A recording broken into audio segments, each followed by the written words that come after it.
What's up, ladies and gentlemen? I am Dylan, the Techno Giz guy, and today Tim Cook got me again. You saw the title. We're unboxing and taking the first look at my new MacBook. So let's jump over to the table, we'll unbox it, we'll come back and tell you how it's been. Alrighty, let's get this thing opened. So I just pulled this out of the box. Lift the lid off the box. Whether you love or hate Apple, you cannot deny they are the ones that kind of perfected the unboxing experience, and everyone else just kind of copied them. So here's the MacBook. I'm going to put it over here because I want to see what else is in the box. There better be stickers in this box. Apple has been really stingy with their stickers lately. I spent a lot of money on this machine. I want some damn stickers. So right here, under the MacBook, we have a color-matched MagSafe cable. Looks like it's about 6 feet long, I'd say. USB-C on one end, MagSafe on the other. It is color-matched to the color of the MacBook I got, which is black.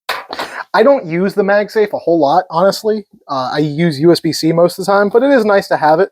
Here's my quick start guide and things of that nature. Oh no, that's just a box. So this is the quick start guide.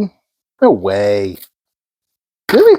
So there is just cardboard in this thing. So, you know, all this thickness here that doesn't need to really be there is just cardboard, which is kind of wasteful for the company that's talking about, you know, carbon neutrality. You do get your 100-watt USB-C charging brick, and that looks like it's it. So there are not stickers anymore. I guess we just don't do stickers. This is the quick start guide that you get. And this is a safety and disposable thing for the battery and whatnot. Basically just the legal stuff that they have to. She's a bit cold. Oh, it's pretty. The black is... I've never actually seen one of these space black MacBooks. Oh, first off, it's a fingerprint magnet, but that's fine. I'll probably skin this anyway for its protection. But the color, it's not black. It's like a gunmetal grayish kind of color, but then if you place it in the right light, it does look black. Apple's known for their easy hinges. Oh, and it just turned right on. Alrighty, so it turned on. I'm gonna hook this up and get it set up and get my stuff restored to it, and I'll let you know what I think of it. This is not the full review by any means of this MacBook. I want to use it way more extensively before I review it. But I have been using it for about a week now. How does the M4 Max chip compare so far? Well, you're going to have to wait for my full review to see performance numbers, unless you want to go look up those performance numbers yourself. However, compared to any computer I currently own, including the MacBook Air, which has been wiped and is getting ready to be sold, it's fast. It eats through whatever task I have thrown at it. It has been an absolute champion of video editing. I've done some rendering tests.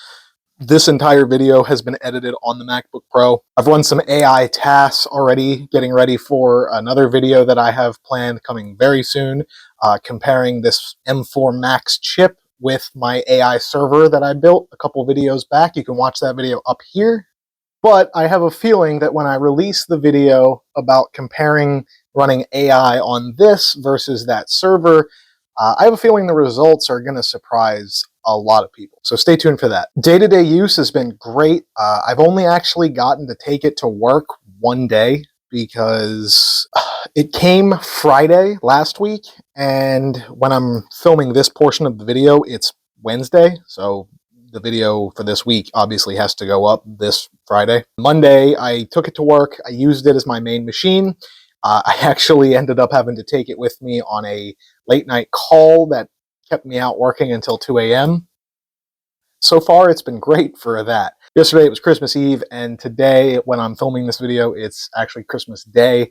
So, Merry Christmas and Happy Holidays. It kick itself into high gear when it needs to. I was able to get both monitors to run on my setup without using the Display Link Manager, which I did a video on that. You can find it up here, where any Mac, no matter what model it is, you can support multiple displays using this program. And believe it or not, actually, the cheaper Display Link docks work better for that kind of application than something like a nice Thunderbolt dock. So that works. but I don't need it now for this laptop. Although I did notice that for some reason, when I use a DisplayLink dock, I still need to use the program.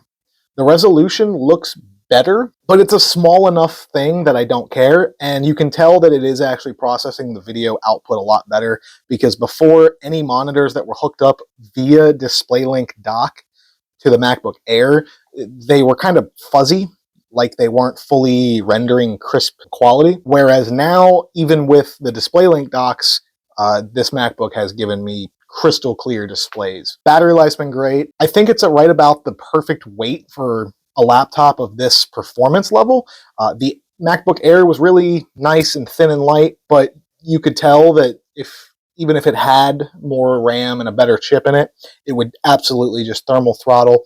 The fan in this laptop is basically silent all the time unless I start doing something intensive. Also, I know I was giving Apple a little bit of crap because of the sticker thing. I'm still mad about that. I want my stickers. But I do have to give them this. Restoring my backup from this laptop could not have been easier. So, for whatever reason, I did have an issue with my Time Machine. My Time Machine backups are stored on my NAS in the rack.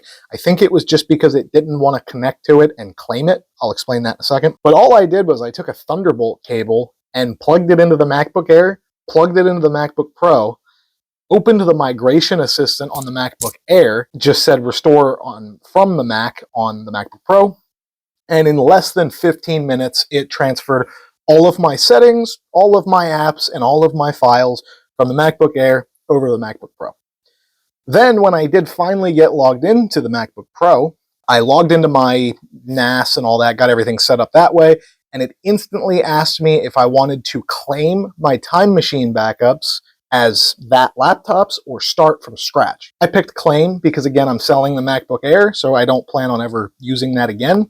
Even with the hiccup that I ran into, restoring my backup was amazingly easy, and especially over the Thunderbolt cable, it was super fast. I mean, like I said, it transferred a good couple hundred gigs worth of stuff in about 15 minutes. And now I can go back in, my laptop is just picked right back up. It's backing up every night to Time Machine. I can go back and see some of the older Time Machine stuff. The process was really nice. So far, I'm very happy with the purchase.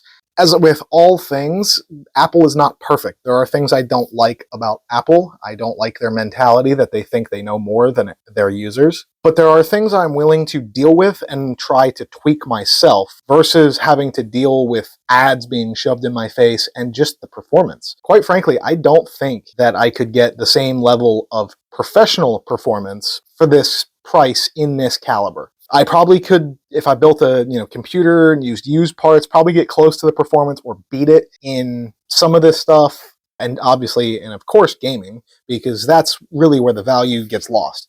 As soon as you talk about gaming, there is no value in a Mac, period. But I really don't play games all that much.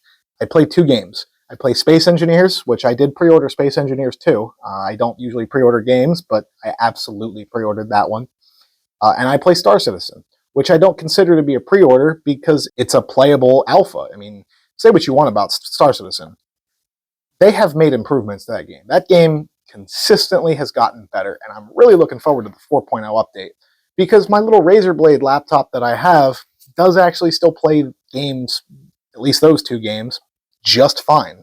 So I now have a machine that I can take with me no matter where I go, no matter where my day job gets me sent in the country, whether it's Ohio or Maine or Florida, wherever I end up, I can still do the professional work that I want to do outside of that job, which right now mostly consists of this channel and my various GitHub projects and my AI research.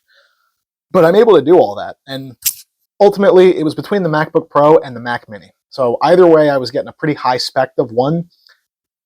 It came down to I really enjoyed having my main machine be portable. I've been using that MacBook Air for a couple months now as my primary machine for work, for personal, for business, everything. Having all of my stuff right there on that machine and it's always with me is a really nice thing, especially if you're in my lifestyle and you're traveling a lot. I don't have to mess with external hard drives. I don't have to get to my hotel room and pull files off of my NAS.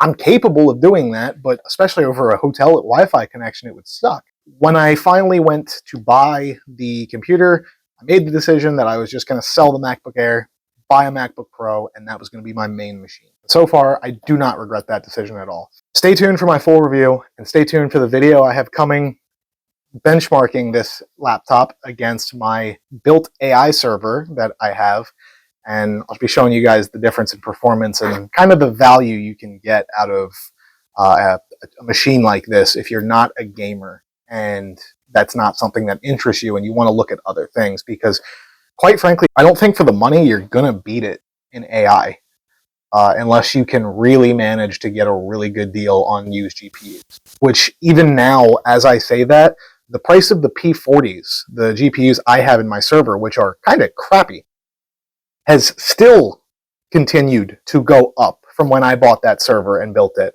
So finding a good deal on GPUs is proving to be really difficult, especially GPUs with enough VRAM to actually do things in models efficiently. Whereas on these Macs, the memory is unified, so whatever memory you have, it's shared between the entire system. I spec'd my MacBook out with 48 gigs of RAM because I wanted it to have close enough to the same amount of VRAM as the AI server. Probably be next week's video or the week after, depending. I might have a video kind of breaking away from some computer stuff and go into some other technology, but I don't know yet. It depends on how my schedule works out. I have really enjoyed so far using this laptop, and I'm looking forward to doing the full review because there's a lot of things I want to say, good and bad, about that laptop. Alright guys, I hope you enjoyed the video. If you did, please leave a like. If you're new to the channel, please subscribe. It helps. We're growing like crazy. You guys are commenting, you're liking.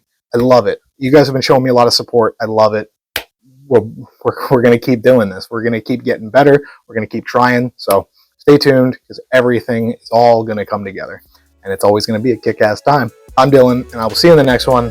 Remember, keep it peaceful.